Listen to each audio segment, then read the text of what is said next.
Renacast.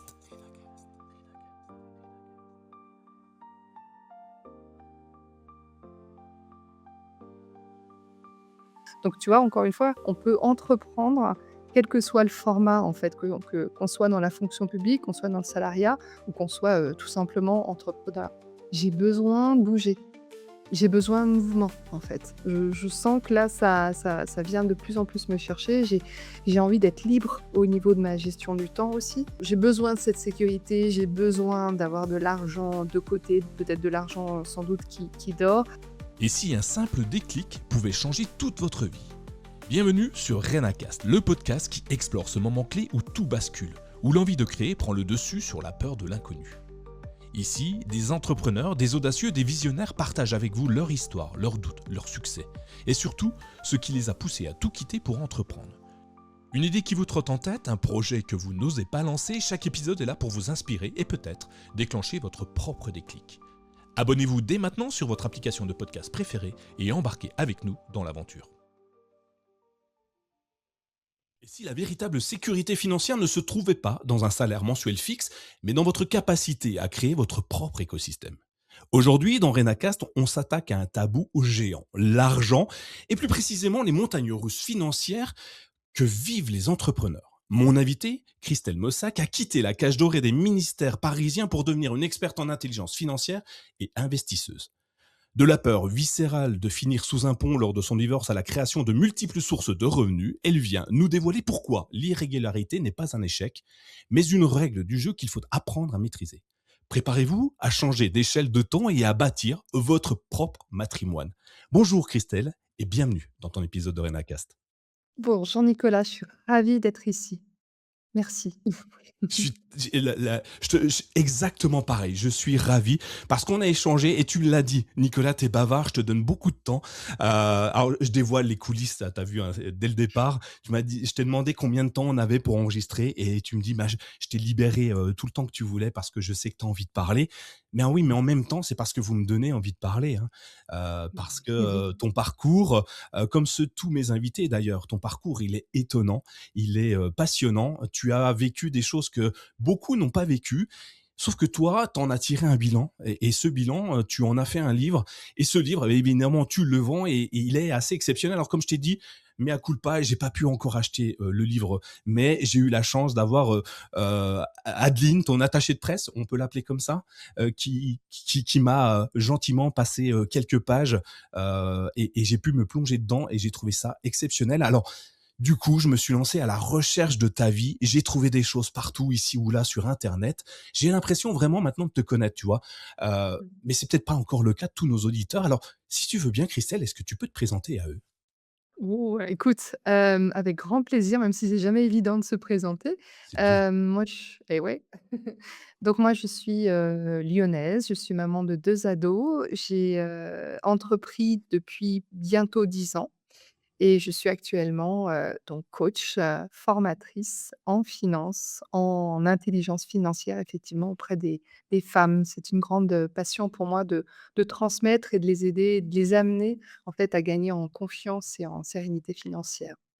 Ouais, c'est important. J'en parle, ça fait quelques jours, que je parle beaucoup, des femmes dans l'entrepreneuriat parce qu'on me dit qu'il y en a pas beaucoup, qu'il y en a pas assez en tout cas et pourquoi? Alors il y a beaucoup d'explications qui me viennent aux oreilles et du coup, je suis hyper curieux d'avoir, en un premier temps ton retour parce que, tu as 2 choses, tu es entrepreneur, tu es une femme et puis tu aides les femmes à entreprendre et à avoir une certaine autonomie financière et donc je suis hyper intéressé, hyper curieux de connaître le pourquoi du comment, tout ce qui peut aider celles qui nous écoutent aujourd'hui à se lancer peut-être ou en tout cas à lever les freins qui les bloquent à partir dans un univers qu'elles ne maîtrisent pas encore aujourd'hui ou où elles ont encore des doutes. Et puis tout ce que tu vas dire finalement, parce que j'ai lu un petit peu du livre, hein, je te l'ai dit, pas tout encore, mais j'ai lu un petit peu du livre, il y a des choses que je peux quand même appliquer à moi. Je suis pas une femme, mais je peux quand même appliquer des choses. Donc en fait, ça se ferme pas forcément uniquement aux femmes, ce que tu dis. Et j'ai trouvé ça hyper intéressant, hyper actionnable, très très rapidement, en tout cas dans les quelques parties que j'ai eues. Alors, Donc, tu me donnes 2 enfants, 10 ans d'entrepreneuriat derrière toi, donc déjà tu as de quoi, tu déjà des casseroles et des choses que tu peux expliquer. D'ailleurs, c'est peut-être comme ça que ton livre est arrivé, on en parlera. Mais avant d'écrire tout ça, avant de devenir, coach, en finance, heu, tu avais, comme beaucoup de monde, déjà un métier. Qu'est-ce que tu faisais dans la vie de tous les jours avant de te lancer et qu'est-ce qui te passionnait à ce moment-là? Mmh. Eh bien, je suis une ancienne de la fonction publique, donc là où j'ai passé 13 ans. D'ailleurs, je suis en train de me dire, tu vois, en te le disant, que bientôt je vais équilibrer entre vie, Mmh. fonction publique et vie entrepreneuriale. Hem, j'ai j'ai vraiment passé 13 années, que j'ai beaucoup aimé, en fait, tu vois? C'est vraiment pas, là, j'ai pas ce tu vois, ce parti pris de de rejeter la faute sur la part enfin, tu vois, d'oublier mon passé, de dire que j'ai mal vécu cette période. Au contraire, ça a été, pour moi, très enrichissant et d'ailleurs, plus j'y pense, plus j'analyse, maintenant avec du recul mon passé dans la fonction publique. Donc je travaillais, au sein de ministères parisiens comme, notamment le ministère des outre-mer et aussi un service qui, appartenait au service du Premier ministre. Toutes ces années-là, j'avais vraiment à cœur, tu vois, d'aider, d'accompagner, le service. C'était vraiment à cœur, tu vois, le service public, rendre service aux usagers et il y avait aussi cette autonomie. J'ai eu aussi de la chance d'évoluer dans des structures qui m'ont permis vraiment de me tu vois, de créer, d'innover, d'entreprendre quelque part, sans me tu vois, sans me sentir trop enfermée. Ouais. Et à travers ça, parce que dans 13 ans, c'est beaucoup, hein, déjà dans une vie, hein, bah, là, tu vois, tu es encore plus fonctionnaire que tu n'es, chef d'entreprise finalement, hein. À 3 ans Mmh. près, on y est, on fêtera ça dignement à ce moment-là, hein, t'inquiète pas. Que quand donc tu as entrepris, comme tu le dis, tu étais déjà dans une posture, d'entrepreneuriale. Qu'est-ce qui fait que est-ce qu'il y a des éléments qui, t'ont aidé, tout au long de ta carrière, avant de devenir chef d'entreprise, à grandir, mentalement, psychologiquement pour aller potentiellement, progressivement devenir, quelqu'un de différent pour, ben, créer ta propre structure à toi par la suite. Ouais, qu'est-ce qui m'a aidée à devenir entrepreneur alors que je l'étais pas encore? Mmh. Alors déjà, ce qu'il faut savoir aussi, c'est que j'ai, de tout ce quasiment à 95 de mon parcours, je n'avais absolument pas du temps, hein, de mon parcours, je n'avais absolument aucune idée et aucune volonté de devenir entrepreneur. Oh, C'était sur une autre planète, tu vois? J'ai été élevée par une maman fonctionnaire et un papa, technicien, dans le privé, donc j'étais pas entourée d'entrepreneurs, aucune personne. Donc pour moi, à la rigueur, entrepreneur, ça voulait dire commerçant et c'est tout. Donc j'avais vraiment une vision très, très limitée. Mais pour autant, je pense que en fait, au fur et à mesure, je sentais bien qu'il y avait ce côté effectivement entreprendre. Tu apprends d'ailleurs au sens étymologique du terme, entreprendre, c'est prendre les choses en main. Et c'est très intéressant de le voir comme ça parce que je me suis dit: «Mais le nombre de fois où j'ai pris un poste, j'ai occupé un poste et j'avais justement à chaque fois ce côté où je prenais les choses en main, je concevais des nouveaux systèmes, je créais tout un réseau aussi de correspondants. Enfin, j'étais vraiment, tu vois, dans ce côté où ouais, je me construisais quelque part un écosystème et encore une fois, comme je le disais tout à l'heure, tu vois, sans avoir, besoin à chaque fois de l'aval hiérarchique. Donc c'était, je pense que c'est ça, en fait, qui m'a, tu vois, quelque part, préparée, alors que absolument rien sur le coup ne m'y amenait, en fait. ouais, c'est intéressant de se dire que finalement tu étais, autonome, libre de faire ce que tu, voulais, dans la direction qu'on t'avait choisie quand même, et de pouvoir créer des systèmes, des produits, de toutes pièces et d'avancer pour maintenant il y a un cas, moi j'adore ce que tu dis, c'est le service public, c'est rendre service au public, aux usagers donc toute ta vie, enfin tes 13 années passées dans la fonction publique, c'était ça, mais quand on regarde les 10 suivantes, c'est exactement la même chose. Donc on a déjà un fil conducteur. Tu aides les autres à grandir, à obtenir des choses, à devenir meilleur, et c'est un peu un fil conducteur qu'on a sur tes deux de vie professionnelle. Hem, Comment moi la fonction publique, je le vois comme quelque chose de très, très rigide. Alors moi, j'ai pas travaillé dans la fonction publique, je le vois de l'extérieur, tu vois? Tous ceux qui critiquent la fonction publique, comme moi, évidemment, on ne sait pas ce qui se passe vraiment à l'intérieur, on imagine des trucs de fou, mais moi, j'ai pas l'impression qu'on puisse entreprendre. On doit aller d'un point A à un point B sans se poser vraiment de questions. Tu as des exemples, qui t'ont vraiment aidé à créer, construire, avancer justement et où sur lequel tu étais vraiment libre d'aller loin? Ouais, totalement, ouais, j'en ai un, quand je suis arrivée au ministère des outre-mer, l'une des premiers projets que je me suis d'ailleurs, je personne ne m'avait rien demandé, mais je me suis dit: «Il manque quelque chose au niveau de ce service». Donc pour, présenter le contexte, j'étais la responsable du service, documentation du ministère des outre-mer. Donc petite équipe, qui avait cette vocation d'informer, de documenter et d'informer, principalement les agents du ministère et aussi, des personnes extérieures au ministère. Et il y a une chose qui m'a frappée au départ, c'est je me suis dit: «C'est dommage parce que c'est quand même ça fait le toute la partie veille et restitution de l'information n'est pas en place. Il y a quelque chose, il y a un service qui manque», tu vois? Donc j'ai commencé à faire, une étude, on va dire, de marché, enfin même si ça Mmh. s'appelait pas comme ça forcément. C'est-à-dire que, bah, je suis allée voir, les chargés de mission du ministère un par un. J'ai enquêté sur leurs besoins, sur leurs attentes, sur leur façon de fonctionner, sur la façon de s'informer, de se documenter, de restituer l'information, bref. Et à partir de là, en fait, j'ai conçu une cellule de veille avec mon équipe qui visait en fait à brasser toutes les informations qui traitaient du ministère des outre-mer donc et sur tous les territoires qui sont quand même assez nombreux et surtout on dit ministère des outre-mer, c'est un mini Matignon parce que ça couvre toutes les politiques publiques. C'est le logement, la santé, l'environnement, la sécurité, enfin bref, tu vois? Toutes les politiques et donc tu as énormément d'informations à surveiller au niveau presse, au niveau réglementaire notamment, juridique, tu vois? Tous les jours et comment en fait tu arrives à intégrer toutes ces informations, à les synthétiser et à restituer exactement les bonnes informations au bon chargé de mission qui s'occupe de ce sujet en particulier. Donc voilà, donc tu vois ça c'est c'est un côté, en fait c'est en tout cas un projet qui pour moi est très symbolique parce que je m'en suis vraiment, tu vois, j'ai pris les choses en main, c'est venu de moi. J'étais très contente d'ailleurs de me lancer là dans ce projet et ensuite, ben, voilà, ça s'est déployé et c'était très chouette. J'ai eu des très, très bons retours. Donc tu vois, encore une fois, on peut entreprendre, quel que soit le format en fait, qu'on soit dans la fonction publique, qu'on soit dans le salariat ou qu'on soit, tout simplement entrepreneur. Ouais. C'est hyper intéressant ce que tu dis. Alors, il y a plein de volets qu'on pourrait traiter. Il y en a un que je trouve hyper intéressant, ça veut dire qu'on peut entreprendre dans une entreprise. Ça veut dire on n'est pas forcément indépendant. Heu, Tant que tu t'épanouis dans une structure, et que la structure te laisse la main, pour créer, innover, à faire avancer les choses différemment parce que c'est un cerveau, qui le fait tout seul au début dans son coin, puis qui va ensuite aller, s'allouer les services d'autres cerveaux, dans d'autres services. Donc en plus, c'est inter-entreprise puisque tu vas piocher, comme tu disais, dans tous les services existants. Moi, je trouve ça hyper intéressant et comme tu le disais, c'est prendre les choses en main, être entrepreneur. Et ben là, tu le fais super bien et on peut ne pas entreprendre dans la vie professionnelle, c'est-à-dire ne pas créer sa propre structure et pourtant s'épanouir parce que dans son entreprise, on entreprend beaucoup.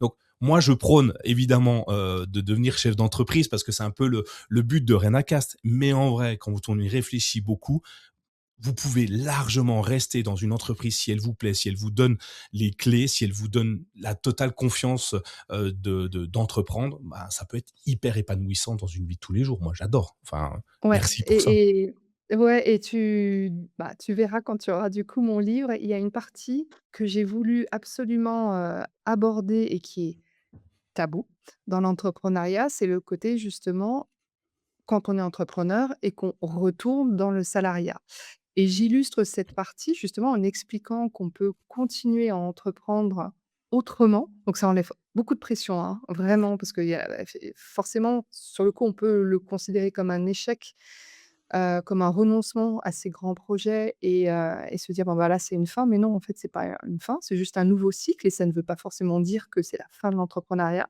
et c'est aussi, peut-être une opportunité pour entreprendre dans un nouveau cadre et je prends l'exemple de Marine Francesco qui était professeure de yoga, qui était, qui notamment travaillait pour, Chloé Bloom, qui est une influenceuse, très connue, une entrepreneuse très connue et elle avait voilà, elle était à la tête d'un une grosse structure. Pour des raisons, personnelles et professionnelles, elle a dû mettre fin à son activité et ce qu'on explique, enfin son histoire, parce que je lui ai donné la parole dans ce livre, elle dévoile qu'elle est devenue, heu, chargée de projet en partenariat au sein d'une collectivité et que pour elle, en fait, elle a tu vois, ça rejoint exactement ce que je t'ai partagé. Elle continue quelque part à entreprendre parce que son poste, en fait, le lui permet, en fait, lui permet justement d'avoir cette autonomie. Donc là, tu vois, c'est vraiment intéressant et encore plus dans la fonction publique où on peut encore une fois se dire: «C'est figé, on ne peut pas, c'est pas possible». On pourrait se dire, aussi la même chose dans des grands groupes, tu vois, dans le salariat, hein, ça peut être le cas aussi. Effectivement, c'est, ouais, c'est hyper intéressant. Alors évidemment, je vais m'empresser de trouver ton livre. Je t'avoue que je suis allé à la Fnac, hier ou avant-hier, il y a je sais plus, il y a non, il y a 3 jours. Je l'ai pas trouvé. Alors, du coup, j'étais un peu énervé. Je fais: «Bon, bah, tant pis, j'y retournerai un autre jour». Mais, voilà, mais ce que tu dis là, c'est hyper intéressant, parce que, on pourrait croire effectivement, comme tu le dis, que, l ne plus ne plus être entrepreneur, revenir à un salariat, c'est un échec. Comme tu le dis très bien, ça l'est très certainement pas. Enfin, au départ, on le ressent comme ça, clairement. Sauf si c'est bien réfléchi avant, parce que des fois, on fait un choix et le choix ne s'impose pas à nous. Et on peut même mieux entreprendre quand on est dans une structure parce qu'on n'a plus cette pression financière, on n'a plus la pression du Exactement. client, on n'a plus toute cette pression. Et ça se trouve, on est exceptionnellement bon dans le poste où on est à ce moment-là et peut-être se révéler encore plus qu'avant et s'épanouir encore plus. J'adore. Merci beaucoup. Et puis, je vois un autre truc, la fonction publique, encore une fois. Alors, je le dis souvent quand j'ai des invités qui sont dans la fonction publique parce que en France, on a un truc, c'est que bah, moi, mes parents, enfin n'importe qui de ma génération, on nous disait, mais il y a deux grâles dans la vie, il y a le CDI ou la fonction publique. Donc, toi, ça vient de ta maman, donc forcément, tu y vas peut-être parce que par mimétisme, tu fais la même chose qu'elle. Je ne sais pas, hein, tu vas me dire si c'est pas le cas. Et, et pourquoi tu choisis de le faire? Si c'est vraiment elle qui te pousse de son alors qui te pousse, j'ai pas dit qu'elle te poussait, physiquement, moralement, mais est-ce que tu as reproduit un schéma ou tu t'es dirigé sur ça parce que tu voulais aider le public, parce que c'était la meilleure solution pour toi d'aider le plus de monde possible? Ah, alors là, je pense que tu touches au conditionnement, quelque part, un certain conditionnement des femmes. C'est-à-dire, nous les femmes, on a été élevées depuis la nuit des temps, on va dire, sur le côté on prend soin des autres, en fait. C'est vraiment notre rôle, en fait, tu vois? On prend soin. L'homme aussi prend soin autrement, mais tu vois? On prend soin, en fait, des autres et pour moi, ça effectivement, ça s'est reflété en voyant ma maman qui, elle, était fonctionnaire dans des hôpitaux, voilà, pour l'assistance publique. Heu et tu vois, je me souviens petite, j'allais même, la voir les week-ends quand elle était de garde, donc pour moi, c'était vraiment un univers où c'était comme la maison, en fait, tu vois? J'avais vraiment l'habitude et je sais que quelque part, en la voyant faire et en l'entendant aussi, il y a un certain nombre de choses que pour moi, c'était une évidence, en fait, d'aider les autres et d'ailleurs, pour la petite anecdote, quand j'étais, au lycée et que tu sais, c'est vraiment la fameuse période, il faut commencer à à trouver une orientation professionnelle alors que tu as pas forcément de grandes idées. À ce moment-là, j'ai l'idée en voyant une vieille série dont je pense peu de personnes se souviennent de ça s'appelait l'Instit avec Gérard Klein, je crois. Ouais, un truc, ouais, c'est Heu, ça. ouais, ça te parle? Ouais, ouais, bah, oui, je suis assez vieux pour. Avec sa moto. Oui, oui, je Il suis assez vieux pour ça, y a pas de problème. C'était l'instit L'inst l'instit itinérant, j'aimais Ouais. beaucoup et il y avait, tu vois, il y avait ce côté aussi libre, en fait, tu vois? Il bougeait, il était très très autonome, en fait, tu vois? Tiens, en t'en parlant, tiens, je viens de réaliser qu'il y avait ce côté déjà petite où il y avait à la fois ce côté on aide, on accompagne, bah, du coup, là, ce public-là qui était donc les enfants et en même temps ce côté je suis pas figée, je suis pas à un endroit. Mmh. Et je vais d'un endroit à un autre, d'une classe à une autre, d'une commune à une autre et ça m'avait vraiment, interloquée et en fait, au fur et à mesure, bah, je me suis dit: «OK, je vais devenir instite». Donc c'était pas forcément le choix de la fonction publique, c'était plutôt le choix de encore une fois d'accompagner et de transmettre. Oui, donc ça te suit, toujours en fait aujourd'hui, Au de final, oui. d'une autre manière. Tu toujours un style finalement, à ton compte, et pour des personnes qui, eux, veulent vraiment, tes conseils, ton expertise parce qu'ils viennent, ils payent pour avoir ton expertise. C'est encore plus gratifiant parce que les enfants, des fois, ils sont un peu ingrats, hein, ils viennent parce qu'ils ont pas le choix, mais là, c'est encore plus gratifiant de se dire que tu es la meilleure instite du monde puisqu'on vient, on te paye pour nous aider. C'est génial ça. Alors du coup, Et d'ailleurs attends et Nicolas, je vais juste rajouter donc tu pour des personnes justement qui se posent des questions sur, bah, notamment comme moi j'ai pu vraiment longtemps me poser la question sur mon orientation, sur mon parcours entrepreneurial. C'est intéressant de savoir en fait, qu'est-ce qu'on a pu regarder comme série ou comme film? Quels étaient, tu vois, les personnages qui ont pu nous marquer durant notre enfance, adolescence? Parce que quelque part en fait les valeurs qu'on a pu, comment on va dire? Intégrer, tu vois, dans ces personnages-là, quelque part, on se les réapproprie nous-mêmes, en fait, pour la suite. Donc je trouve ça assez éclairant, tu vois? En te le disant, je me dis: «C'est fou» parce que c'est un peu comme un chemin tout tracé, ouais. ouais, et alors du coup, je vais balancer ma série aussi que je regardais beaucoup pour voir si, ça a eu le même effet sur moi que l'instit sur toi. Moi, j'adorais MacGyver. Tu et du coup, alors est-ce que c'est lui qui m'a influencé? Mais j'aime beaucoup, bricoler. Je suis pas un bon bricoleur, mais j'aime bien coller des trucs, des ça marche pas, hein, à la fin. Moi, je fais pas de bombe atomique avec un chewing-gum et un trombone, mais tu vois, ça m'a donné l'envie de construire, de créer des choses, de partir de rien et arriver au bout à un produit fini, un objet. Et je trouve ça génial. Alors, est-ce que c'est MacGyver qui me l'a donné? Je sais pas. J'irai appeler Richard Dean Anderson et je lui demanderai si c'est grâce à lui que j'en suis là. Mais ouais, on pourrait faire des analogies à beaucoup de choses. Alors, du coup, ça me fait peur un petit peu parce que mon fils regarde pas de séries, mais il regarde des trucs un peu pourris sur YouTube. Alors, ça me fait peur sur l'avenir, du coup. Mais on va y retravailler. Est-ce que tu as un moment pendant qu'elle tu allais la voir ou tout au long de sa vie de fonctionnaire, médical, elle t'a donné des conseils autres que: «Prends soin des autres»?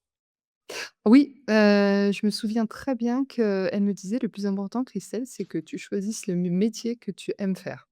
Il y avait pas d'enjeu financier dans ce qu'elle me disait. Tu vois, quand je lui ai dit: «Maman, je vais devenir institutrice», elle m'a pas du tout dit, «C'est un tu vas gagner, peu, ça va être compliqué». C'est au contraire, bah, c'est parfait en fait, c'est pour toi, c'est je pense qu'elle le décelait aussi, tu sais, ce côté, encore une fois, prendre soin des autres, être là et puis expliquer, transmettre. Donc j vraiment, c'est quelque chose aussi où je sentais qu'il y avait pas d'injonction financière derrière et ça, c'est très soutenant pour la suite, en fait, parce qu'on se dit: «OK, bon, bah, je trace ma route, le plus important, c'est que j'aime ce que je vais faire, quoi». Ouais, c'est ce qu'il faut, pour beaucoup, hein. Tu t'épanouis là où tu aimes être et tu envie de te lever le matin parce que tu sais que ce que tu vas faire aujourd'hui, te donne envie, t'épanouit, et c'est un bon conseil. Alors, f en plus, ça va, tu veux être c'est bien, quoi. Tu voulais pas être dealer de drogue dans une banlieue, ça va, c'est bien comme job. D'ailleurs, j'ai une question qui me vient, tu me parles d'instit, mais est-ce que tu as exercé, le poste d'institutrice ou pas? Non, non, en fait, je me suis tournée pour devenir artiste, je me suis tournée vers l'histoire, en fait. Donc, il fallait Mmh. trouver, tu sais, une discipline en fac, quelle que soit la discipline, au final, là où on se sentait on va dire, le plus à l'aise et après, s'orienter vers l'UFM pour se préparer au métier d'instit. Donc, au départ, bah, c'était l'histoire parce que, je suis une férue d'histoire. Donc, j'ai fait 2 années, le DUG, puis la licence et puis ça m'a tellement plu que j'ai continué avec la maîtrise, ça m'a tellement plu que j'ai continué avec le DEA et je me suis rendu compte au bout de 5 ans que je voulais pas devenir instit. Il y avait plutôt, ce côté, j'aime aussi investiguer, tu vois? Il y avait vraiment aussi ce côté j'aime beaucoup apprendre et puis les enfants, très clairement, moi j'adore les enfants, je suis vraiment, je les aime tellement, mais par contre, je me suis rendu compte qu'être instit, c'est quand même c'est pas la même posture. Aimer Ouais. c'est aimer des enfants et d'ailleurs j'ai été aussi monitrice de colo. C'est pas la même tu vois, j'ai vu plutôt la posture de bonne copine, mais pas forcément la posture, tu vois, de d'un style qui cadre bien les choses et je me suis dit: «Bon, c'est quand même un boulot qui va me demander quand même beaucoup d'énergie, et je suis pas sûre d'être faite, pour ça». Donc voilà, c'est ça. À un moment donné, tu vois, il y a eu une déviation, vers, Et à ce autre moment-là, tu chose. passes des concours pour rentrer dans la fonction publique, Non, autrement, c'est ça? Même pas? ah non, mais je t'ai pas précisé Nicolas, mais j'ai jamais passé de concours. Alors comment J'ai quand même comment on passé rentre, comment on rentre dans la fonction publique sans concours? On est en alternance, en comment on appelle ça? En externe? Je sais plus le nom, Mmh, ce j'ai que tu oublié. en fait, on les appelle alors soit on les appelle les vacataires, mais ça, c'est Les pour des vacataires. petits contrats ou contractuels. Donc là, pour moi, c'était contractuel et j'avais des contrats, bah, je te dis, je suis restée 13 ans dans la fonction publique, alors pas au sein du même ministère, mais j'ai eu des gros contrats, renouvelables d'ailleurs très souvent. Donc j'ai pu rester jusqu'à 6 ans à chaque fois, tu vois, OK. sur différents postes. Et en fait, c'est vraiment de fil en aiguille. En fait, j'ai fait, après l'histoire, j'ai fait, 1 année d'études pour me spécialiser sur la partie, documentation, ingénierie documentaire. J'ai fait mon stage de fin d'études à la Caisse des dépôts et consignations, donc qui est une entité publique et à partir de là, c'est un peu comme un chemin tout tracé, en fait. Tu sais, quand tu commences à mettre le pied dans la fonction publique, c'est un peu comme après une re c'est plus facile, en fait, tu Ouais. vois? Même si, encore une fois, j'ai sur le coup, pareil, je ne cherchais pas, en fait, à forcément aller, dans la fonction publique, mais la vie a fait que, bah, j'ai continué, continué, continué. Donc la vie a l'air super belle. 13 ans, dans ce que tu aimes, tu te laisses porter, par le sens de la fonction publique et puis tout se passe bien. Mais pourtant, tu es pas au micro de Renakas pour me dire que tu étais fonctionnaire ou tu travaillais dans la fonction publique. Donc il y a eu forcément un moment, une transition, quelque chose qui t'a donné envie de quitter cet état pour devenir chef d'entreprise, ta propre patronne, ta pire employée peut-être aussi, je ne sais pas, tu me diras. Qu'est-ce qui fait qu'à un moment donné, parce que de mon point de vue, là, en discutant, ça m'a l'air génial, hein, tu pas l'air d'avoir regretté, bien au contraire, tu me le dis, dès le départ et pourtant, tu n'es plus là-bas. Qu'est-ce qui s'est passé? Ouais, parce qu'il y a un truc que j'ai pas dit, en fait, dans toute cette histoire. Ce que j'ai pas dit, c'est qu'il y avait par contre effectivement un côté qui était pesant. C'est ce côté enfermant, mais, on va dire, tu sais, au niveau, géographique, au niveau spatial, en fait. Vraiment ce côté, je me dis: «Bon, bah, là, j'ai travaillé, j'ai fait le tour de mon de ce que je devais faire au niveau de ma journée de travail», par exemple et pour autant, bah, il faut que je reste là, il faut que je fasse mes heures. Hem, donc il y a vraiment, ce en fait, c'est vraiment ça qui est venu me chercher au départ, c'est je me dis: «Mais j'ai besoin de bouger, j'ai besoin de mouvement, en fait». Je sens que là, ça vient de plus en plus me chercher. J'ai envie d'être libre au niveau de ma gestion du temps aussi. Si je dois arriver plus tard, j'arrive plus tard, j'ai pas de compte à rendre sur ça. J'ai pareil pour la fin de journée et demander des congés, pareil, tu vois? Donc c'est vraiment en fait, petit à petit, c'est venu, au fur et à vraiment ce ouais, devenir quelque chose de qui m'a ouais, crispant, on va dire, vraiment ça et je me suis dit: «OK, qu'est-ce qui me pourrait me permettre comme activité qui me donnerait justement cette souplesse de temps et de mouvement?» Et c'est comme ça que je suis tombée de fil en aiguille. Je pense que j'ai dû taper sur Google et ça devait dater de peut-être de 2014, hein. Comment vivre de sa vie, un truc dans le genre en étant, bon et j'ai dû tomber sur comment gagner sa vie avec un blog. Je crois que c'est vraiment, tu sais, ça qui est venu en fait au fur et à mesure de ma recherche. OK, j'ai pas de blog, je sais pas forcément écrire, donc je tombe sur l'univers d'Olivier Roland à l'époque, donc blogueur qui formait et qui continue à former d'ailleurs des blogueurs et je me suis dit: «Tiens, c'est intéressant», même si sur le coup, le format, je sais pas trop, à la fois sur le côté, est-ce que je sais vraiment écrire? Et est-ce que je vais trouver aussi le sujet, en fait? Parce que j'avais l'impression d'être quelqu'un qui pour moi, les blogs, c'était des personnes qui étaient fans absolus d'un sujet bien précis, type, je suis fan de photographie, je suis fan de voitures de collection, je suis fan de puis moi, je me dis: «Mais en fait, il y a plein de choses qui m'intéressent, mais je me sens experte en rien et je suis même pas sûre de vouloir me spécialiser sur un truc», tu vois? Pour écrire un blog pendant des années avec des milliers d'articles en me disant: «Je sais pas si je vais avoir l'inspiration, divine pour y arriver». Mais la graine était semée, tu vois? À ce moment-là, je me suis dit: «OK». Donc à ce moment-là, ce qui s'est passé, c'est que, je me suis dit, alors j'avais dû suivre une formation. Alors c'était pas auprès d'Olivier Roland et le nom de ce formateur m'échappe, mais peu importe, cette personne m'avait amenée à réfléchir sur qu'est-ce qui quelles ont été les problématiques qui ont été, difficiles dans ma vie et que j'ai réussi, on va dire, à surmonter. Je me suis dit: «OK, bon, je suis encore jeune quand même», j'avais peut-être 34 ans, hem, donc mais bon, je me dis: «Ouais, j'ai quand même un petit peu de vécu quand même» et ce qui m'est venu à l'époque, c'était la grossesse.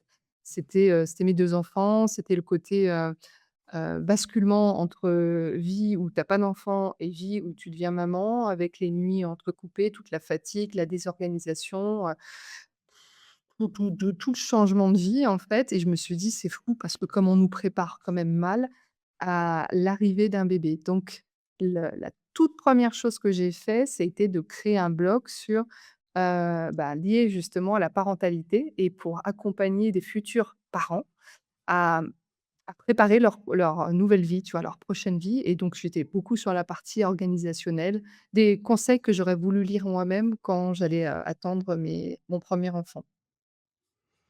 Et ça a fonctionné, ton 1er blog du coup? Non. Tu as réussi à en non, mince. Ah mince. Non, non, non, pas du tout, mais c'était hyper apprenant. En fait, alors j'ai quand même été, persistante, persévérante, hein, dans cette idée parce que j'ai en fait donc, outre le fait d'avoir créé un blog, c'était surtout, créer une formation. Tiens, d'ailleurs, je me souviens que le nom, c'était Ready for Baby. Tu vois? En plus, je sais pas pourquoi je lui avais donné ce nom-là, c'est anglo-saxon. Bon, il était court, en même temps, c'était facile à retenir et j'avais créé toute une formation. Donc en fait, le truc, c'est que j'avais pas de communauté, heu et j'avais très clairement aussi le syndrome de l'imposteur, en fait, parce que je me suis dit: «Bon, qui suis-je finalement pour donner des conseils? Même si je suis parent, je suis maman, mais qui suis-je, en fait?» Donc il y a eu pendant très longtemps, enfin, je pense même pendant tout ce parcours de blog, je me suis un peu cachée derrière le site et puis quand il a fallu «vendre» entre guillemets ma formation, donc j'avais passé des heures et des heures à faire tout ce programme de formation. J'ai dû vendre à une ou 2 personnes, c'est tout et puis tu sais, c'était à un tarif modique, ça devait être, 47 €, je sais plus. Mais bon, je me sentais pas du tout, voilà, je me sentais pas du tout prête mais c'est pas grave dans le sens, en fait, où j'ai appris beaucoup, notamment sur la partie technique parce que je me suis débrouillée vraiment de A à Z sur, WordPress et j'ai beaucoup aimé ça d'ailleurs. Et puis j'ai retenu aussi les leçons. Tu sais, je me dis: «Plus jamais je lancerai une formation sans avoir ou quel que soit le produit d'ailleurs, sans avoir commencé à développer une communauté». Et évidemment, en parallèle, de travailler sur sa confiance en soi aussi, de trouver le sujet où je me dis: «Je ne me sens pas, incompétente». Je pense que tu vois, à cette époque-là, je me comparais à des figures que je pouvais voir sur le net, et aussi des professionnels, tels que sage-femme. Donc pour moi, c'était vraiment ce côté: «Moi, je suis pas une professionnelle et j'ai pas de diplôme».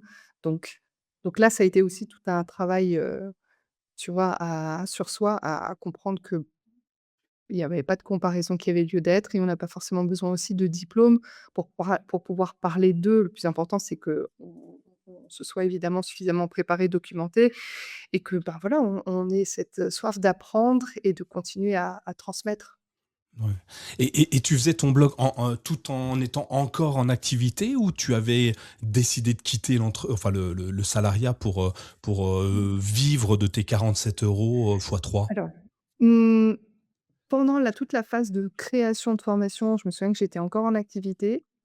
Heu, Après, il y a eu la fin du contrat, donc là, j'ai été dans une période où là, je j'ai développé, on va dire. J'ai commencé à commercialiser, même peu, mais j'ai quand même commercialisé et ensuite je suis retournée, en fait, dans un nouveau contrat, donc qui a duré peut-être encore 2 ans et tu vois, je m'étais dit, je me souviens à l'époque, je me dis: «Bon, je suis pas suffisamment prête, j'arrête cette expérience, enfin, en tout cas, ce blog parental, heu» Peut-être que j'y retournerai plus tard et c'est ce qui s'est passé 2 ans plus tard, en fait. Donc je suis retournée, en fait, après cette première initiative, donc il m'a fallu alors pas tout à fait 2 ans, en fait, hein, peut-être un an et demi parce que encore une fois, je pense sincèrement qu'une fois que tu commences à avoir ces premières graines, ça te lâche pas. Ça revient quand même te chercher à un moment donné, tu continues, tu ça s ouais, tu continues à l'avoir en tête.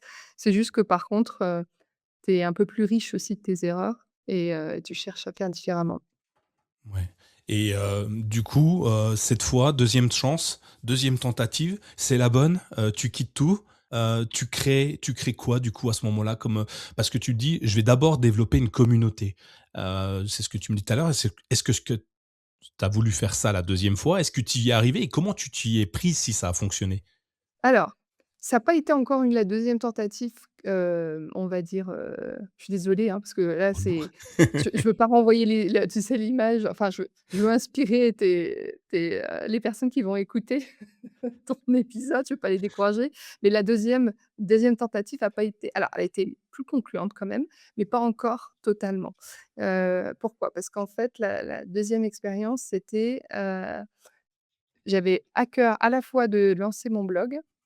Donc là, j'étais plus au clair sur, déjà le profil que je voulais toucher. J'avais regardé notamment le fameux, Why, Simon Sinek, tu vois? Vraiment voilà, qu'est-ce qui m'inspire? Quel est le public? Quelles sont les valeurs, en fait, que j'ai envie d'incarner, de transmettre? Et là, l'idée, c'était vraiment qui m'est venue, c'était de lancer un blog à destination des parents et de l'indépendance financière. Donc ça, c'est venu et en parallèle, comme je me disais que ça allait prendre du temps pour développer ma communauté, je faisais une newsletter tous les jours, faut savoir. Tous les Dur. jours pendant 2 ans, je crois. Après j'ai continué, je continue toujours, mais pas tous les 2 jours, pas tous les jours, loin de là. Mais Ouais. à l'époque, c'était vraiment, et ça a été très entraînant d'ailleurs pour moi parce que ça m'a permis aussi de voir que j'avais quand même des choses à dire, même si ça pouvait être court, mais j'avais quand même des newsletters et en fait, au fur et à mesure, j'ai créé ma communauté. Donc ça c'est fait. Par contre, j'ai pas forcément enfin, j'ai commencé un petit peu à commercialiser parce que j'avais mis en place une sorte de bulletin. Je vendais un bulletin trimestriel, donc c'était, toutes les meilleures astuces pour investir, pour se déployer des nouveaux revenus, tu vois? Donc, c'était, à la mano, hein, c'est du papier, j'imprimais, j'envoyais auprès de mes abonnés, donc c'était chouette. Mais c'était pas forcément avec ce produit-là que j'allais en vivre. Déjà, je me générais un meilleur chiffre d'affaires que sur le premier blog, ça c'est certain, mais c'était pas encore assez, important.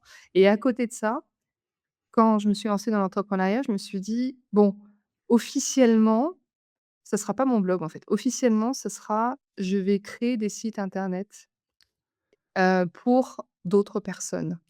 Notamment pour des restaurateurs. C'était mon idée vraiment de l'époque. Je me dis: «Moi qui suis une grande gourmande, qui aime beaucoup tu vois, tout l'univers des restaurateurs», et je trouve qu'il y en a beaucoup aussi qui se cachent, en tout cas qui se cachaient à l'époque, on ne les voyait Ouais. pas, assez. Et je me dis: «Bon, bah, je vais à la fois tu vois, travailler sur la création de site internet et toute la partie aussi, réseaux sociaux, marketing et cetera». Donc ça, je l'ai fait. Et c'est là où ça n'a pas été forcément une expérience très concluante, dans le sens où c'était un univers finalement que je ne connaissais pas. Je pense que c'est aussi un univers où il faut avoir les bonnes connexions, sans doute le bon jargon aussi. Donc je pense que c'était vraiment un univers, oui, que je connaissais en tant que cliente, mais ça n'a rien à voir en avec travailler avec des restaurateurs, hein. Et puis pareil, je pense que j'avais encore un peu le syndrome de l'imposteur pour me dire: «Qui suis-je par rapport à des agences?» En fait, tu sais, des vraies agences de com, des vraies agences qui créent des sites internet, moi la petite. Hem, donc ça, j'ai arrêté au bout de peut-être quelques mois. J'ai eu quelques clients, mais pas tant que ça. Et en fait, au fur et à mesure, le blog a pris une belle ampleur. Donc bah, c'est ça, en fait, au final, que j'ai retenu. Donc là, c'était bon. Ouais. Et ben, écoute, ça fait une belle transition sur, le titre de ton livre d'ailleurs, hein, puisque finalement il vient de là. Enfin, il a commencé là. Enfin, il avait peut-être déjà commencé un petit peu avant dans un coin du cerveau, mais on en est là. Argent et entrepreneuriat, finalement, c'est déjà ce que tu proposais, hein, peut-être indirectement. C'était peut-être pas encore clairement défini, mais c'est ce que tu proposais. Donc hyper intéressant. Et comment on en vient à parler d'argent? Parce que je résume, hein, tu es dans la fonction publique, tu veux être instite. Attends, tu as fait quoi? Tu fais un blog pour les parents qui attendent un enfant. Comment à un moment, on se dit: «Bah, tiens, je vais dévier sur l'argent, Mmh. et sur l'entrepreneuriat», en fait? Il y a eu Ouais, un très bien. déclic aussi?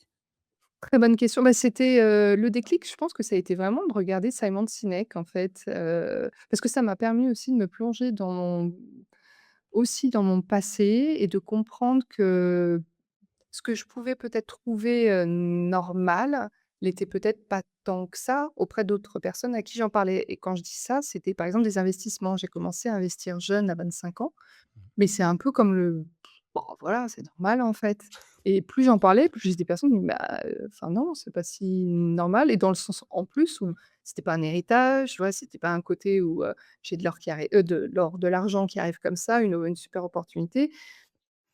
J'y suis allée avec mon fiancé et on n'y connaissait absolument rien. On n'avait aucun investisseur aussi autour de nous et on est allé un peu la fleur au fusil, à notre jeune âge et ce qui s'est passé, c'est qu'en fait, on a fait des premiers investissements.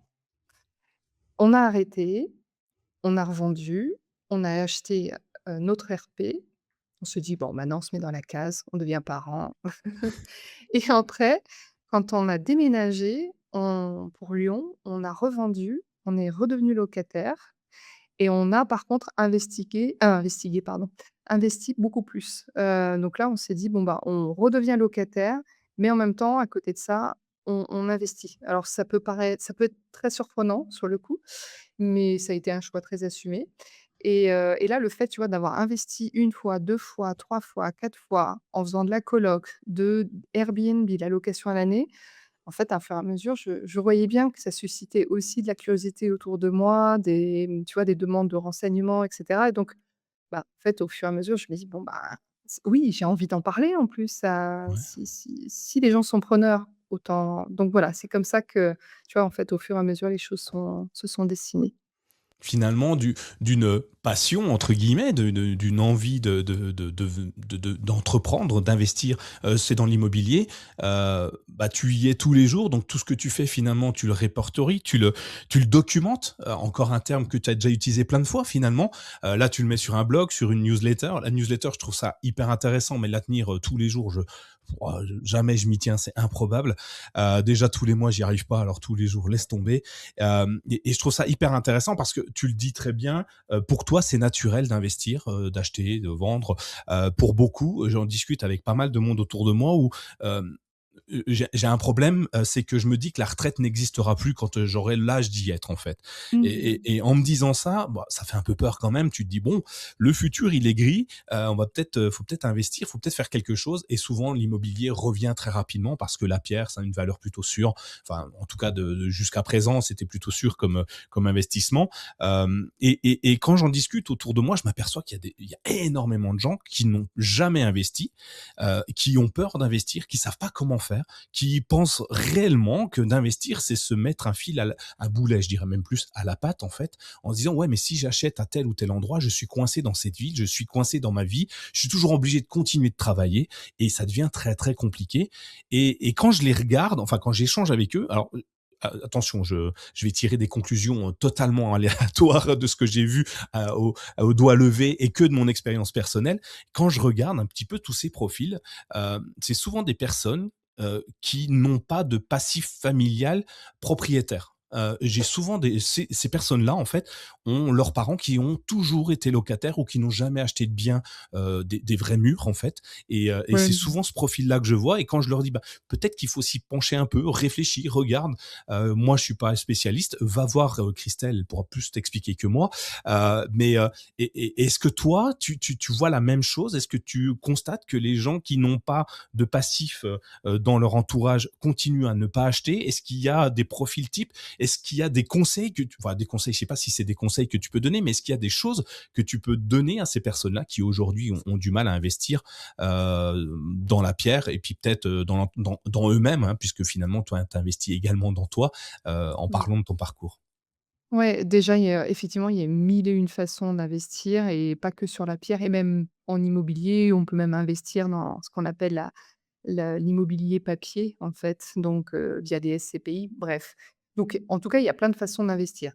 Hem, Moi, par contre, tu vois, j'ai plutôt constaté, j'en avais parlé récemment avec une conseillère en gestion de patrimoine, les Français sont quand même, très fans de tout ce qui est investissement pierre. C'est vraiment le côté, on a cette valeur terroir qui très présente chez les Français, plus que d'autres pays d'ailleurs, notamment les anglo-saxons. Donc il y a vraiment ce côté, j'ai investi enfin j'achète, et quand je dis investir, c'est aussi investir dans sa résidence principale, tu vois? C'est pas forcément du locatif, c'est vraiment pour soi et il y a ce côté, bah, j'investis dans la pierre parce qu'au moins je sais qu'on va pas me l'arracher, on va pas me le prendre, c'est du tangible, c'est du concret, ça me rassure, tu vois? Et effectivement, après, j'aurai un toit sur la tête pendant ma retraite où j'aurai pas de loyer à continuer à payer. Donc tu vois, moi, par contre, inversement, j'ai été, en tout cas plutôt entourée de personnes qui achetaient, leur résidence principale et peut-être un peu plus tard des investissements locatifs ou résidences secondaires. Après, je pense que c'est pas forcément qu'une question, alors oui, il y a une question de passif certainement, mais qu'on ait eu des personnes, on va dire des autorités, parentales qui ont pu investir ou pas investir, c'est surtout la quelles ont été les croyances qui ont été léguées, quelles sont, tu vois? Qu'est-ce qu'on a pu nous dire, nous répéter et moi je me souviens que par exemple mes parents, quand ils ont, fini de rembourser leur prêt à l'âge de je sais pas quel âge ils avaient, 45 ans. Je me souviens, petite fille, on était, autour de table et c'était la fête, en fait et tu vois, je sentais le côté: «Ah, ça y est, c'est enfin fini. On est libre», tu sais? C'était même si moi je comprenais pas tout, mais je me dis: «Ça y est, c'est bon, c'est la bonne nouvelle». Donc moi je me suis attachée, je pense à ce moment-là, à la pierre en voyant que, ben, en voyant mes parents eux-mêmes, en fait, soulagés, tu vois? Rassurés et à l'inverse, eux étaient peut-être pas forcément en tout cas eux-mêmes, n'étaient pas entourés d'investisseurs encore une fois et puis même des aïeux qui avaient pas forcément acheté pour autant, hein. Donc ouais, c'est effectivement, c'est intéressant de voir, en fait, ce qui a pu se jouer et à partir de là, moi, je pense que de toute façon, tu vois, quand je suis redevenue locataire, je me suis pas attachée forcément à rester propriétaire.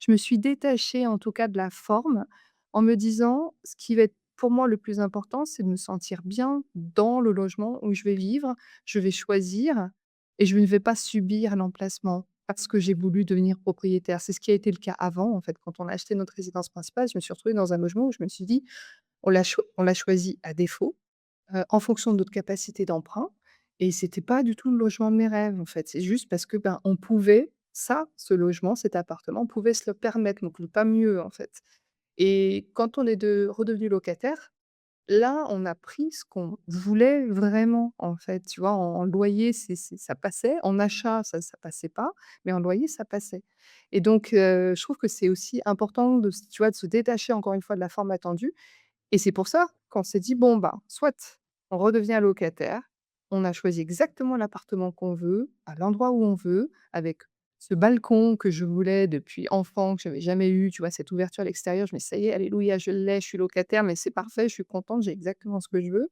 et à côté, il y a aussi ce côté, bah, par contre, j'ai investi, en fait. Donc il y a aussi ce côté, bon, oui, certes, on paye un loyer, mais de l'autre, en fait, on investit et on se génère aussi un patrimoine IMO à côté. Donc c'est pour ça que je dis qu'il y a plusieurs façons d'investir quelque part et d'entreprendre avec ses finances.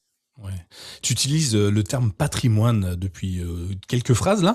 Par contre, Ouais, quand dommage. quand j'ai cherché un petit peu partout, quand je cherchais des informations sur toi, c'est pas le terme qui m'est venu le plus souvent aux oreilles.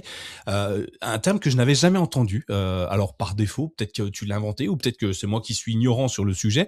Tu utilises le terme matrimoine et moi je trouve ça assez génial. Alors dans ma tête, je l'ai pas cherché, je ne sais pas ce que ça veut dire, mais j'ai déjà plein d'images dans ma tête. J'aimerais bien que tu m'expliques un petit peu ce que ça veut dire pour toi, parce que je l'imagine que tu le mets, forcément en parallèle à patrimoine, forcément. Tu sais et tu sais que j'utilise tout le temps ce terme matrimoine, même pas plus tard même qu'hier après-midi avec, une cliente et toi, et je pense que c'est parce que tu es un homme, Oh j'ai bah mince. utilisé patrimoine inconsciemment, hein, Ah vraiment, ouais? parce que je précise. Mais c'est vrai que moi, pour moi, matrimoine, c'est un terme qui me porte. Alors dans le sens où matrimoine, alors je suis pas sûre de l'avoir inventé, hein. Je pense que je l'ai écouté à un moment donné et tu vois, ça m'a fait ting, donc je ne pourrais pas te dire d'où vient ce terme exactement, mais peu importe. Ce qui est intéressant, c'est que effectivement derrière, en fait, patrimoine, ça vient de pater, Mmh. au niveau des origines latines, donc c'est le père et quand on s'attache vraiment à la définition étymologique, on comprend que patrimoine, ça revient à ce que c'est un ensemble de biens détenus par le père et qui est donc non seulement détendu, oui, détenu, pardon, mais aussi légué. Donc il y a le côté aussi je lègue, c'est le père qui lègue, en fait.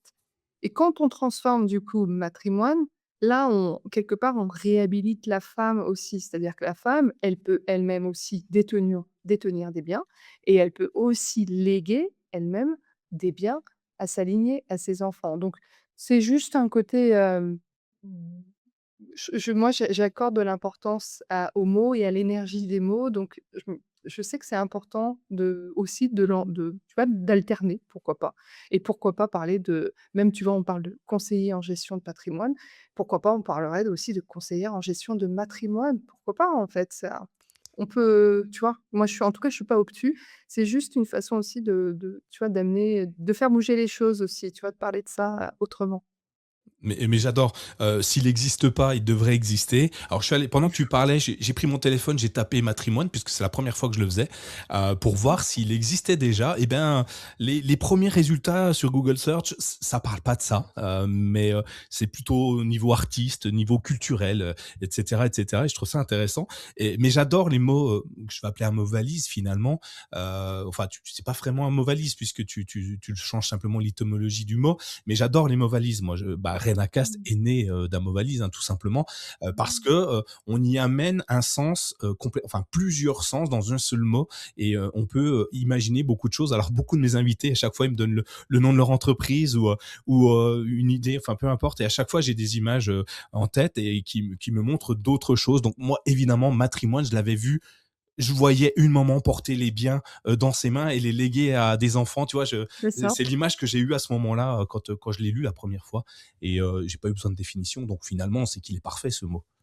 Bon, il est assez je pense qu'il est assez simple et assez parlant et tu vois, pour la petite anecdote aussi, hier, j'ai envoyé un message WhatsApp avec le terme matrimoine. Correcteur orthographique, ça passait pas, hein. C'était patrimoine. Je fais: «Non, c'est matrimoine que je veux écrire, c'est fait exprès». Et même dans mon livre, en fait, mon compagnon, quand il l'a lu, il m'a dit: «Bon», il est très, très bien et il a adoré mon livre, mais il m'a dit: «Il y a par contre, il y a une faute, non, c'est étonnant parce que la maison d'édition est passée à côté». Je dis: «Ah bon? Bah, dis-moi», parce qu'il y a eu quand même beaucoup de relectrices, derrière et il me dit: «Bah oui, il y a eu matrimoine». J'ai dit: «Non, mais en fait, c'est fait exprès». Oh, il me dit: «Ah d'accord, j'aurais une petite idée». Ah oui, parce que c'était dans le titre, c'est bizarre quand même. Non, mais j'ai tapé, hein, quand je te disais, quand on parlait, je le tapais et Google me l'a corrigé automatiquement. Mon moteur de recherche l'a automatiquement changé, donc j'ai été obligé de revenir en arrière, changer la lettre, et mais c'est intéressant. Je trouve ça vraiment sympa quand on arrive à mettre un mot sur l'activité qu'on veut porter, qu'on on lui donne une image, un sens, et je trouve ça beaucoup plus fort, que de reprendre les mots utilisés par d'autres. Alors c'est pas simple d'inventer toujours un concept, un précepte, un mot, mais quand on arrive à le faire, je trouve que ça apporte quelque chose de supplémentaire, qui est très, très parlant en tout cas. Donc dans mon cas, ton entreprise, elle s'appellerait Matrimoine, que ça m'étonnerait même pas, tu vois? J'aurais aucun problème là-dessus, parce que, c'est très parlant en fait, c'est, le patrimoine pour les femmes, donc bon, bah, le matrimoine quoi, enfin ça me semble évident. C'est clair. Hem Donc, tu crées tout ça, donc finalement, tu gagnes de l'argent comment? Tu es devenu chef d'entreprise grâce à ton blog ou grâce à, alors je sais pas si on se dit chef d'entreprise quand on est, investisseur, dans l'immobilier, lequel des 2 était pour toi à ce moment-là, ton revenu financier? Parce qu'à un moment, c'est bien beau d'investir. Déjà, il faut des sous, hein, il en faut un tout petit peu, mais c'est quoi ton univers à ce moment-là? Ouais, à ce moment-là, comme, donc je me relançais, on va dire, dans l'entrepreneuriat, j'étais à la fois aussi, portée par une couveuse d'entreprise, Mmh. dont d'ailleurs je parle dans mon livre, qui m'a permis en fait de toucher mes allocs chômage, tout en petit à petit, en touchant aussi, un chiffre d'affaires. Normalement, c'est antinomique, en fait, tu es pas censé avoir un chiffre d'affaires tout en ayant tes allocs. Mais en fait, avec ce dispositif-là, c'est possible parce qu'en fait, ton chiffre d'affaires, tu le capitalises un peu comme un trésor de guerre auprès de cette couveuse et tu le touches à la fin de ton droit, on va dire, de chômage. Donc toute cette période, en fait, elle m'a permis à la fois de commencer petit à petit à dessiner mon activité, donc notamment, bah, justement ce que je te disais au départ, c'était les sites internet pour les restaurateurs et puis petit à petit mon blog a pris beaucoup plus d'importance. Mais à côté, j'ai aussi, bah, développé toute la partie, revenus locatifs effectivement.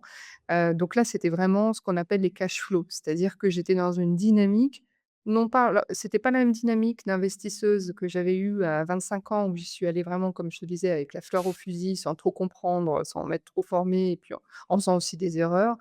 Hem, Là, quand j'ai réinvesti donc c'était en 2016, 17, 18, c'était plutôt dans cette optique de: «Je veux me générer des revenus locatifs une fois que le prêt, les mensualités sont payées, les charges sont payées, impôts, nin je veux qu'il me reste quand même de l'argent», ce qu'on appelle le cash flow, pour, avoir ces revenus et pour que ça me vienne me soulager en tant qu'entrepreneur. De façon à ce que je ne ressente pas aussi, tu sais, toute cette pression financière liée à mon activité qui, de toute façon, prenait du temps et de me dire: «J'ai aussi cette soupape à côté». Vraiment, tu vois, ce côté, je diversifie parce que ça me sécurise. Mmh. Et donc voilà, c'est venu, tu vois, c'est vraiment venu dans cet ordre-là et c'est pour ça que, ben, ça marchait bien, donc c'est pour ça qu'on en a fait plusieurs, à la fois, tout en bénéficiant du levier, on va dire, emprunt bancaire et voilà et à partir de là, ben, effectivement, c'est plus facile et fin à chômage, j'avais, bon, déjà ces revenus locatifs qui tombaient, mais paradoxalement, je les voyais sans trop les voir non plus. C'est-à-dire que oui, c'était bien, mais c'était pas satisfaisant parce que je voulais, ben, quand même développer, vraiment le chiffre d'affaires de mon entreprise et que ça voilà, que ça décolle et que je puisse même en vivre avec ou sans ces revenus locatifs. Mais tu vois, que ça soit vraiment une entreprise où je me dis: «Je suis capable de me verser une rémunération». Ouais, c'est intéressant. On en parlait au début finalement, c'est les personnes qui quittent leur entreprise pour retourner dans le salariat, pour avoir une sécurité. Finalement, toi, tu t'es créé ta propre structure de sécurité. Tu as bientraitance derrière pour éviter, d'exploser en vol parce que, ben, à un moment, on a besoin d'argent, on a besoin de et courir après l'argent, c'est fatigant, hein. C'est usant, au quotidien et potentiellement, ça peut te faire prendre de mauvaises décisions entrepreneuriale, prendre des contrats qui sont pas forcément en adéquation avec ta façon de penser, ta façon d'être et du coup te brûler les ailes assez facilement. Donc je trouve ça plutôt bien diversifier jusqu'à ce qu'on puisse à un moment donné se libérer de cette obligation financière pour vivre parce que bon bah il faut bien manger et donc je trouve ça hyper intéressant je prends du coup une fois que tu as ça qui te permet de vivre, au quotidien, c'est ton entreprise, tu y vis grâce à des formations, à des coachings, c'est ça? En fait, ce qui s'est passé, c'est qu'à la fin de mes allocs chômage, comme je vivotais encore avec un business model qui était basé sur, la vente de mes bulletins trimestriels. C'était pas énorme, tu vois? C'était vraiment des tout petits revenus. Je me dis: «Là, il faut que j'aille sur la, vitesse supérieure, parce que sinon ça va sinon je continue pas, en fait, ça n'a pas lieu d'être» et ça a été vraiment la fin de mes allocs et ce côté je peux pas demander de l'argent auprès de mes proches et notamment auprès de mon mari pour m'aider, en fait. C'était vraiment, tu vois, ce côté autonomie financière que ma maman avait pu me répéter enfant, qu'une femme, elle doit avoir les capacités financières, elle doit savoir, elle doit avoir un revenu, elle doit être capable, en tout cas, d'être autonome dans sa vie, qui est vraiment venue me chercher à ce moment-là et je me dis: «OK, bon, bah, là, je suis typiquement dans ce moment, dans ce momentum où, là, si ça continue, ça va je vais pas pouvoir, payer mon dû, on va dire, au niveau du pot commun du foyer» et donc j'ai sauté, en fait. C'est-à-dire que là, je me suis dit: «OK, je vais faire quelque chose que je n'ai jamais fait», que je voyais, hein, autour de moi, toute la partie formation, accompagnement, tu vois? Là, on est sur quelque chose, des produits, on va dire plus premium, mais ça demande évidemment de créer tout un programme, de savoir vers qui et cetera. Mais je peux te dire que je l'ai fait en vitesse éclair parce que quand il me restait pas je crois qu'il devait me rester un mois et demi. Je me suis dit: «OK, bon, bah, maintenant, tu y vas franco» et donc je n'ai pas fait la même erreur que la quelques années avant, c'est-à-dire de faire toute une formation en ligne et de chercher à la vendre après. Je me suis dit: «Je ne la crée pas». Je vais juste évidemment dessiner le squelette et savoir pour qui et cetera, enfin avoir on va dire les fondations et à partir de là, bah, si j'ai du monde, ben, je vais, co-construire en fait avec eux et c'est ce qui s'est passé en fait. J'ai fait du coup un webinaire, mon 1er programme était lié aux investissements locatifs, à ce que moi-même j'avais mis en place en fait et j'ai eu des premiers bêta-testeurs qui ont payé, hein, leur accompagnement et c'est comme ça que ça a pris forme, en fait. Super idée, hein, en vrai. Alors ce que je vois, c'est que moins on attend, plus on est productif. Heu, tu C'est sûr. hein, donc en fait, tu aurais peut-être pas dû avoir tes allocs, comme tu disais. Il aurait fallu que tu les aies pas, et peut-être que 10 ans plus tôt, enfin plus quelques années plus tôt, tu serais allé encore plus vite mais bon, ça va, tout est bien, tout était bien.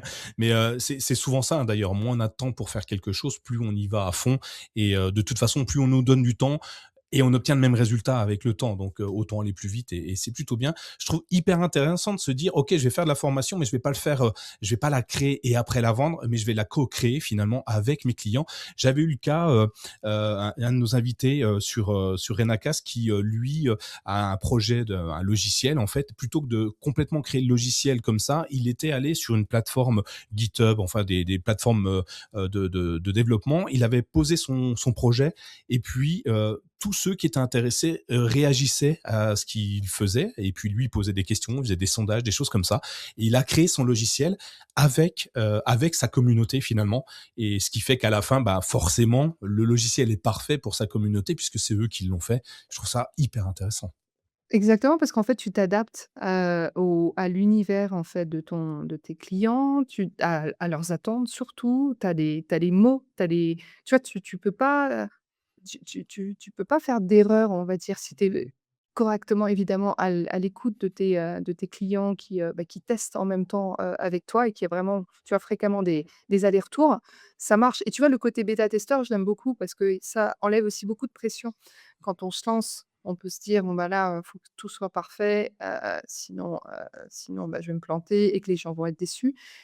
Là, le fait, tu vois, de l'annoncer déjà de prime abord, il y a Mmh. du coup, on s'enlève aussi beaucoup de pression. Les gens, ont moins d'attentes, en tout cas plus d c'est pas moins d'attentes, mais en tout cas plus de compréhension, tu vois, sur le côté, délivrabilité des contenus. Voilà, c'est normal que ça puisse se faire peut-être sur une échelle un peu plus longue, mais c'est voilà, c'est OK. Tu vois, tant que les choses sont dites, en fait, c'est beaucoup plus facile, hein. Ouais, effectivement, c'est un conseil que beaucoup pourraient suivre, s'ils veulent se lancer. Donc, tu es, auditeur, tu es encore en poste à un endroit, lambda, et tu veux quitter, tu as une idée. Bah, avant de te jeter dans le grand bain comme Christelle l'a fait, potentiellement, ben, tu lances, des hameçons, des pistes à droite, à gauche. Tu fais des retours clients, des prospects potentiels, et bah, finalement, tu crées ton produit avec eux, et puis une fois qu'il est parfait, bah, tu t'en vas tout simplement. Tu quittes ton emploi, et puis, ben, la vie est belle et tout marche bien parce qu'en fait, tout le monde t'attendait. Moi, je trouve ça génial. J'essaye aujourd'hui de faire un peu comme ça. Alors moi, je veux pas quitter mon emploi parce que je suis bien où je suis, mais je fais plein de choses en même temps, et je crée des projets que je fais. Alors c'est des side projects, hein, finalement, et je les lance quand même. Et on a la chance. Alors je sais pas si c'est une chance. Pour moi, c'est une chance, mais on a la chance d'avoir l'intelligence artificielle qui vient nous seconder très très fortement, et je peux lancer aujourd'hui des prototypes très, très, très, très vite. Alors quand je dis très vite, là où il fallait 6 mois pour faire un prototype, il me faut 5 jours maintenant. Et je le mets tout de suite en bêta test, et je prends une masse considérable de retours et d'informations qui me permettent d'aller à une vitesse exceptionnelle pour encore faire grandir mon projet, mon produit, et sincèrement, je trouve ça génial. Je pense que allez, si c'est pas toi qui le donne le conseil, je le donne moi parce qu'il y a des invités qui aiment pas donner des conseils. Ben moi, je vais le prendre et je vous dis, faites comme ça si vous êtes en phase de recherche de votre produit idéal, parce que le produit idéal, finalement, c'est celui que vos clients achèteront, parce qu'il peut être idéal pour vous, mais que pour vous. Toi, tu as développé plein de techniques. Alors, j'ai regardé quand même, hein, j'ai eu des pistes dans ton livre, dans les parties que j'ai eues en tout cas. Dans ton travail, tu as identifié 8 archétypes financiers. Si tu devais analyser l'auditeur de type de Renacast, qui est lui souvent tiraillé entre la volonté de créer et la culpabilité de vendre, tu dirais plutôt qu'il a le profil nourricier, qu'il a un profil rebelle, qu'est-ce qu'il devrait être lui? Alors, les archétypes, alors dans mon livre, je parle plutôt des drivers financiers, mais effectivement, les archétypes, j'en parle, alors plus dans le cadre de mon accompagnement, mais c'est une très bonne question que tu soulèves. Je pense que tu es le premier en plus à me poser ce type de questions et par rapport au profil que tu m'indiques, moi, ce qui me vient spontanément, c'est plutôt le profil alors, que je rebaptise moi anticonformiste, hein, qui est en lien avec le rebelle. C'est vraiment ce côté, j'aime entreprendre, j'aime créer, j'aime sortir du moule. hem, mais j'aime par contre, il y a le côté aussi risque, en fait. Du coup, je prends des risques, donc c'est un côté aussi, ben, si je prends des risques, je peux me mettre plus facilement en insécurité financière et vivre cet effet, montagne russe. Voilà, donc ça, c'est ce qui me vient. Le deuxième, c'est pas forcément nourricier, ça mais là, c'est plus un retour d'expérience que je te fais. J'ai fait faire, le test des archétypes depuis des années et à chaque fois, dans 99,9 des cas, j'ai l'archétype accumulateur qui revient dans le trio. Toujours, toujours, toujours, toujours. Alors j'ai un public très francophone, donc je pense que je peux pas te dire si c'est différent pour par exemple, les anglo-saxons, mais en tout cas sur la partie francophone, il y a vraiment ce côté écureuil, donc et tu vois, j'ai besoin de cette sécurité, j'ai besoin d'avoir de l'argent de côté, peut-être de l'argent sans doute qui dort, heu et c'est compliqué. Donc du coup, beaucoup quand même de profils, accumulateurs qui peuvent devenir, entrepreneurs, mais qui ça vient les chercher, tu vois? Dans tout ce parcours entrepreneurial, il y a toujours cette, tu vois, cette peur de manquer, en fait. Cette peur de manquer d'argent, de se trouver sans ressources à un moment donné parce que, ben, on n'a pas assez de chiffre d'affaires ou on en a plus et donc voilà, c'est ce qui me vient parce qu'encore une fois, j'ai à chaque fois cet archétype qui revient dans au moins dans le trio de mes résultats. Donc il y a forte chance que les personnes qui nous écoutent l'aient aussi, plus ou moins, hein, fort, Bien mais en sûr. tout cas, l'ait quand même. Moi, je m'identifie totalement à tout ça. Donc voilà, déjà, je suis le premier. Comment je peux en faire une force? Est-ce qu'il y a un moyen que ça devienne mon point fort ou un point fort?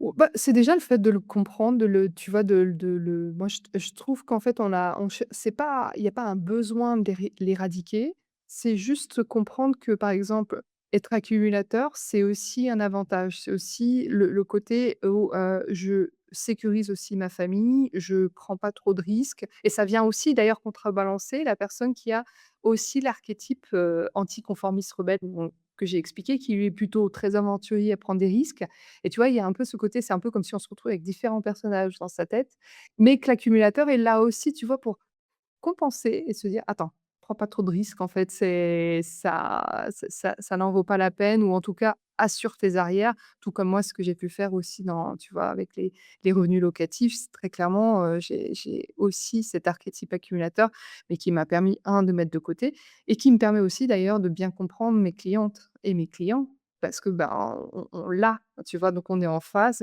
et je comprends ce besoin de sécurité et comment je peux y répondre justement à cette attente de sécurité. Ouais, effectivement. Alors j'ai vu que tu avais, créé une méthode, alors tu me dis si je me trompe, le nom, c'est pas un nom, ONVA, c'est ça? Ah! Hem et Alors là, c'est en lien avec les ouais, drivers financiers. exact. Et alors, moi, j'ai trouvé génial, encore une fois, j'ai des tu sais, je le dis à tout le monde, j'ai des flashs visuels. Pour moi, tout de suite, j'ai vu un ovni, j'ai et tout j'ai j'ai vu quelque chose voler qui venait à mon secours. Tu vois? Un rayon lumineux qui pointait sur moi et qui m'élevait vers le ciel et puis, bah, c'est ma dyslexie qui fait ça et après je l'ai relu et je fais: «Ah non, c'est ONVA, pardon» et pourtant, finalement, l'image m'allait très bien, une fois que j'ai compris un petit peu ce que c'était. Et tu peux nous donner quelques grandes lignes pour aider, nos auditeurs à transformer leur peur en super allié stratégique? Ouais.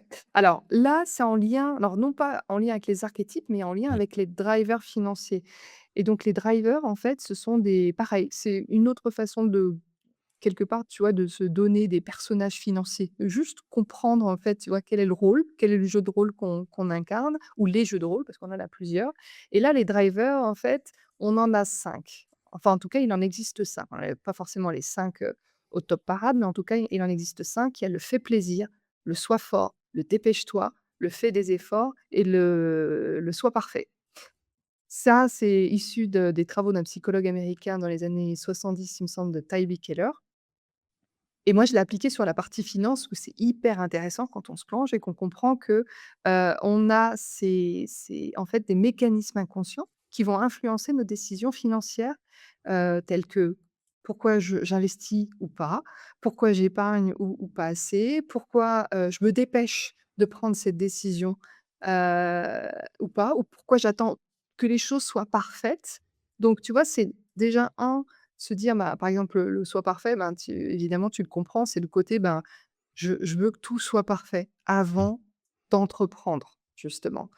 Et tant que je ne sais pas tous les tenants et les aboutissants, j'ai toujours ce côté: «Je n'en sais pas assez, donc je n'y vais pas». Donc procrastination, on va se juger sur ça. Et là, c'est intéressant de savoir aussi d'où ça a pu venir. Donc quand on a ça, on se dit: «Quelles sont les phrases ou les comportements que j'ai pu observer dans mon enfance?» Et tu vois, souvent, ça peut être des phrases qu'on a pu entendre de nos parents ou de nos institutrices qui ont pu nous dire: «Bah, écoute, fais quand même bien les choses. On fait pas les choses à moitié. Dans la vie, fais bien les choses». Donc ça, c'est intéressant parce que tu vois, ça nous conditionne et ça nous oriente sur ce côté perfectionniste. Le fait plaisir, c'est ce côté aussi, bah, fais plaisir à maman ou fais plaisir à ta grand-mère. Regarde tout le temps qu'elle a passé pour faire ce délicieux plat et toi, enfant, en fait, tu détestes ça, mais on t'a dit que si tu manges pas, en fait, là, tu vas culpabiliser, ton as donc ce fait plaisir, tu vas l'intégrer et tu vas le vivre aussi plus tard même en tant qu'entrepreneur, à chercher à vouloir faire plaisir aux autres, de peur de décevoir et tu vas te sentir sinon coupable. Mmh. Voilà et là, tu vois, je peux décliner avec les autres, le soin Bien fort sûr. aussi. Il y a vraiment ce côté alors qu'on voit aussi bien chez les hommes que chez les femmes, ce côté, bon, bah, allez, dans la vie, il faut être robuste, faut avancer, il faut tout encaisser, il faut tout porter sur les épaules et on le voit dans l'entrepreneuriat et dans la partie financière. C'est difficile pour moi de demander de l'aide. Je veux, je veux savoir gérer les choses tout seul, en fait. Et quitte à ce que quitte à ce que je fasse des erreurs et que je ne me fasse pas aider et c'est bien dommage. Donc, tu vois, tout ça, en fait, c'est comme ça que j'ai présenté les choses pour comprendre un petit peu tous ces mécanismes qu'on ne voit pas forcément comme ça. Et au final, une fois qu'on les identifie en nous, je peux t'assurer que tu t'observes différemment dans ton quotidien, que ce soit sur tes finances, que ce soit dans l'entrepreneuriat, que ce soit avec tes proches, dans tous les domaines, en fait. Tu vas même voir des phrases que tu vas pouvoir même dire et on t'avait dit petit aussi, tu as des expressions et à partir de là, juste l'observation, la prise de conscience, ça te permet aussi de pareil, de commencer à à agir autrement, peut-être à t'entourer aussi d'autres personnes aussi, différemment parce que encore une fois, tu as mis en lumière ces mécanismes que tu répètes et sur lesquels tu veux quelque part te détacher. Ouais, heu, je t'entends, le dire et évidemment, encore des images, je revois mon père, me dire: «Ouais, mais il faut mettre de côté puisque la vie c'est dur, tu sais, c'est pas si simple que ça. Il faut avoir de quoi nourrir ta famille à la fin du mois, il faut un toit sur ta tête» et évidemment tout ça, je vois ma grand-mère qui me dit: «Ben quoi, t'aimes pas? Pourtant j'y ai mis du cœur à faire ton». «Oui, mais ça fait Ouais. 5 fois que tu me donnes de enfin arrête, Donc voilà, donc là, tu vois, la femme, effectivement, ça, c'est souvent ça, hein, les aïeules, les mamans qui cherchent parce que, bah, elles veulent nourrir, elles veulent prendre Bien sûr. soin, en fait, elles veulent faire plaisir. Donc du coup, si toi, tu fais pas, bah, voilà et le côté là, ce que j'ai entendu, ce que tu m'as dit, c'est aussi le côté, le driver fait des efforts. Tu vois, dans la vie, c'est dur, il va C'est falloir dur. trimer, en fait, hein. Donc derrière, typiquement, une personne qui a ce driver fait des efforts, quand elle se lance dans l'entrepreneuriat et ben, pour elle, ça va être: «Il faut que je trime, en fait. Là, il faut que toutes mes journées, je peux pas passer une demi-journée à ne rien faire, en fait. Il faut absolument» tu Mmh. vois, mon temps est corrélé, à mon activité et si à cette personne, tu vas lui dire: «Il est possible que tu bosses moins pour avoir des meilleurs résultats», évidemment, ça c'est très attrayant, mais au fond de soi, en fait, c'est bloquant parce que justement, on a été élevé, conditionné avec ce côté, bah, non, en fait, dans la vie, il faut il tout travail, comment on dit ça? Mérite salaire, en fait, tu vois? Donc encore une fois, ça vient nous chercher, on a des résistances sans qu'on comprenne pourquoi. Une fois qu'on commence à le dire: «OK, bon, bah, maintenant, je vais arrêter de me répéter toujours la même chose, je sais d'où ça prend source, en fait et maintenant comment je peux faire, différemment?» Ouais, effectivement, prendre conscience de ça nous permet d'avancer. J'ai une phrase qui me vient en tête, «Fait vaut mieux que parfait». Évidemment, moi je fais des sites web aussi, je fais du blog, je fais plein de choses. Renakas typiquement, je l'ai lancé alors qu'il était pas parfait. Il l'est toujours pas d'ailleurs et j'aurais pu me dire, par rapport à mon parcours, mon vécu, familial, «Ouais mais non là, le son il est pas ouf, là il y a ci, là il y a ça» et rester bloqué sur ça, et avec mes méconnaissances du moment de ne pas maîtriser l'audio, ne pas maîtriser le son, le journalisme ou des choses comme ça, j'aurais pu simplement mettre ça dans plier mon petit papier, le remettre dans un tiroir et me dire, ah, je le ferai quand je saurai le faire. Mais finalement, je ne saurais jamais le faire. Donc j'aurais pu ne jamais rien faire et pas rencontrer tous les gens que je Mmh. rencontre grâce à Renacast. Et quelle perte, quel dommage. Ouais, voilà. Arrêtez de penser qu'on peut toujours mieux faire. Oui, on peut toujours mieux faire. C'est ça qui est bien. Mais si on commence pas, ça sert à rien de vouloir mieux faire parce que ça sert à rien, tout simplement. C'est des idées, et les idées, si elles sont pas mises en œuvre, ce ne sont que des idées. Merci beaucoup, Christelle. On a appris plein de choses. Alors, comme je te l'ai dit avant de lancer l'enregistrement, le conducteur, je le trouvais incomplet. J'ai trop de choses à te poser comme question. Je ne peux pas tout te poser parce que on n'a pas 9 heures non plus devant nous. Du coup, on arrive progressivement à la fin de ton épisode. Là, encore quelques minutes. Restez avec nous. Il y a encore 2, 3 infos intéressantes. Alors déjà, une première question. Où est-ce qu'on peut te retrouver si on a envie de travailler, échanger, discuter avec toi et peut-être acheter ton livre? OK, bah, écoute, c'est simple. Alors, j'ai eu heureusement la présence d'esprit quand j'ai lancé mon 2e blog en 2018, de l'appeler Nouveau Tournant. Ouais. Nouveautournant.fr. Tu sais, c'est le nom où tu te dis: «Je sais pas encore trop quelle est la tournure, la destination. Je vais pas mettre mon nom parce qu'il était, très compliqué à l'époque en étant, voilà, mariée, c'était un nom à rallonge». Donc je me suis dit: «Un nom générique où je peux tout englober». Donc nouveautournant.fr, c'est où vous pouvez me retrouver. C'est assez simple à taper et puis vous retrouverez du coup, toutes les informations sur notamment sur mes accompagnements et mon site. Et je précise aussi tout ce qu'on a expliqué aussi sur la partie des drivers. J'ai fait un test qui est vraiment chouette à faire sur les drivers, identifier quel est votre driver financier dominant. Donc, est-ce que vous avez plutôt fait des efforts, dépêche-toi, fais plaisir, sois parfait, et cetera. Donc, ça peut être intéressant justement de, voilà, de faire ce test et puis, de découvrir ensuite les ressources que je vous propose. Eh ben, écoute, je mettrai les liens dans les notes de l'émission pour retourner sur ton site. Je mettrai le lien directement vers le quiz. Je suis dessus là. Je suis en Ah train de super! regarder là. Je le Ouais. ferai moi tout à l'heure pour voir si je me connais si bien que ça ou pas. Tu me diras ton Ouais. résultat. Ouais, je te dirai, je le ferai juste après l'enregistrement, je te dirai, parce qu'après je risque d'oublier, donc autant que je le fasse tout de suite. Mais hyper intéressant, je suis curieux de, je suis curieux de savoir. J'aime bien ces trucs-là. Merci beaucoup, c'est cool. J'ai 2 questions qui viennent toujours à la fin. Une première question, tu en as cité quelques-uns. Est-ce que tu as aujourd'hui sur ta table de chevet un livre que tu préconises à tout le monde, que tu donnes à tout le monde, que tu partages facilement à ceux qui en auraient besoin? Alors, un livre, évidemment, il a plusieurs vies. Il peut être compris différemment en fonction d'où on en est dans notre propre vie. Mais toi, est-ce que tu en as un en particulier? Ben, écoute, j'en ai même j'en ai plein et en plus, j'en ai toujours des nouveaux donc mais là, spontanément, si je devais te répondre du tac au tac, ce qui me vient, il y en a 2.